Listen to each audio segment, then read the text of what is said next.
Pourquoi la cuisson d'un poulet au four est-elle si longue? Oui, pourquoi est-ce si long? Avec un rôtissage classique dans un four à 180 ou 200 degrés, la cuisson dure environ 1 heure. Pourquoi est-ce si long alors que la température du four est si élevée? À cette question, il y a une réponse concise que nous allons développer. La réponse concise est la suivante. Dans un four, les transferts de chaleur se font d'un gaz vers un solide. Dans la chair, la chaleur pénètre par conduction. Et l'évaporation de l'eau des couches superficielles consomme une énergie considérable qui ralentit les transferts. Expliquons maintenant ces trois phénomènes, développons la réponse concise. Pour le premier, on peut commencer par comparer l'entrée dans un sauna très chaud et l'immersion d'un doigt dans un verre d'eau très chaude. Alors que l'on peut facilement entrer dans un sauna, on expose très difficilement notre corps à un liquide très chaud.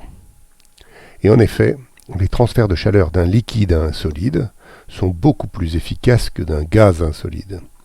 Pourquoi? Parce que les transferts de chaleur correspondent au fait que les molécules du liquide ou du gaz heurtent les molécules du solide et leur communiquent de l'énergie de mouvement. Dans le choc, les molécules qui sont heurtées prennent des vitesses analogues à celles des molécules heurtantes, comme on le voit bien quand on regarde une bille de billard qui choque une bille mobile. Or, la chaleur, c'est cela, du mouvement des molécules. Plus un corps est chaud, plus ces molécules sont en mouvement rapide. Une telle phrase n'est pas absolument juste, car on sait bien que quand on souffle de l'air contre notre main, on sent plutôt du froid. En effet, la chaleur, c'est plus précisément le mouvement désordonné des molécules, et non pas le mouvement ordonné des molécules comme dans un souffle, où elles sont toutes dans la même direction. Bref, dans un gaz ou dans un liquide chaud, il y a donc cette énergie de mouvement des molécules qui va se communiquer aux molécules du solide.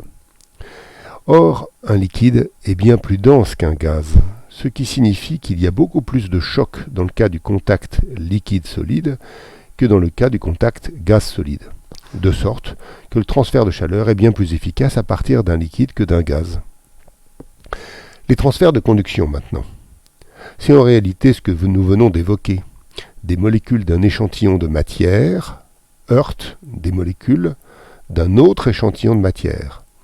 Et la vitesse de ces dernières augmente. On comprend qu'un tel transfert soit lent, car si la surface est chauffée, les molécules de la surface vont ensuite heurter les molécules plus à l'intérieur de la viande. Et ensuite, les molécules plus à l'intérieur vont heurter des molécules encore plus à l'intérieur, et ainsi de suite, toujours par ce mécanisme d'augmentation des vitesses à l'occasion des chocs. Tout cela est lent. Plus exactement, c'est lent pour les matériaux qui sont mauvais conducteurs de la chaleur, mais c'est rapide pour les matériaux bons conducteurs. Ainsi, quand on met une cuillère en métal dans de l'eau liquide, on se brûle rapidement, parce que le métal est bon conducteur de la chaleur, alors que l'on peut tenir pendant très longtemps entre les doigts une cuillère en bois plongée dans une casserole d'eau bouillante. Le bois, lui, est mauvais conducteur, tout comme la viande d'ailleurs, qui est faite majoritairement d'eau. Pourquoi les différences de conductivité thermique selon les matériaux? Ce sera un peu long à expliquer ici, et je propose que nous en arrivions au troisième élément que nous devons présenter. Il s'agit maintenant de se focaliser sur ce que l'on nomme la chaleur latente d'évaporation de l'eau. C'est la quantité de chaleur qui est nécessaire pour transformer de l'eau liquide en eau gazeuse, en vapeur.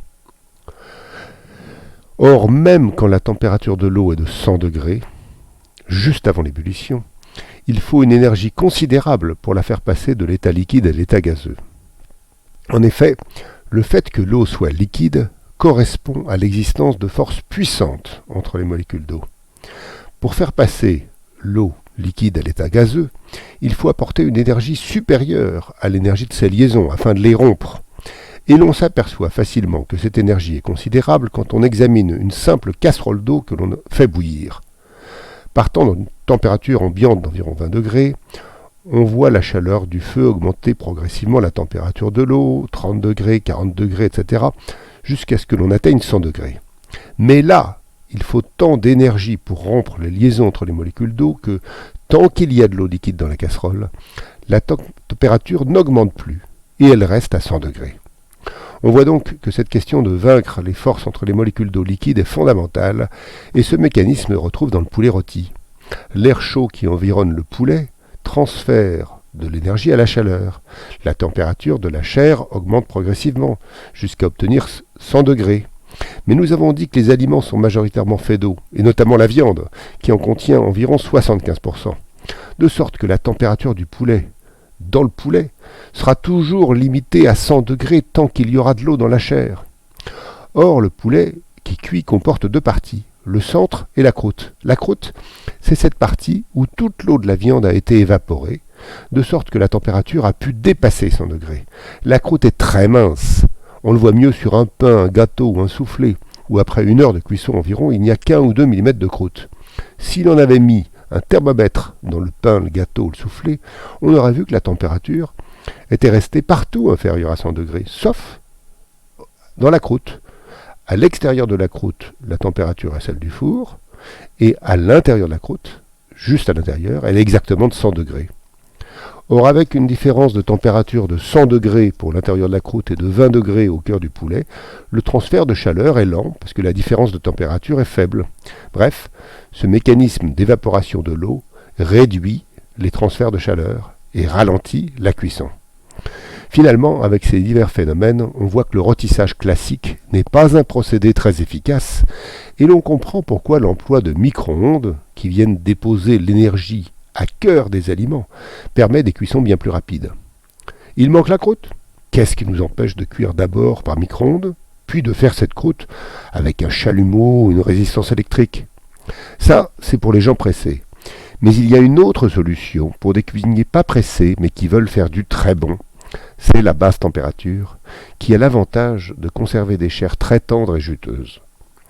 Si l'on place un poulet dans un four ou dans un liquide à 70 degrés environ, les micro-organismes seront tués et les chairs coaguleront, cuiront, mais sans se contracter excessivement, de sorte qu'elles conserveront leur eau, leur jutosité et en conséquence la tendreté de la viande.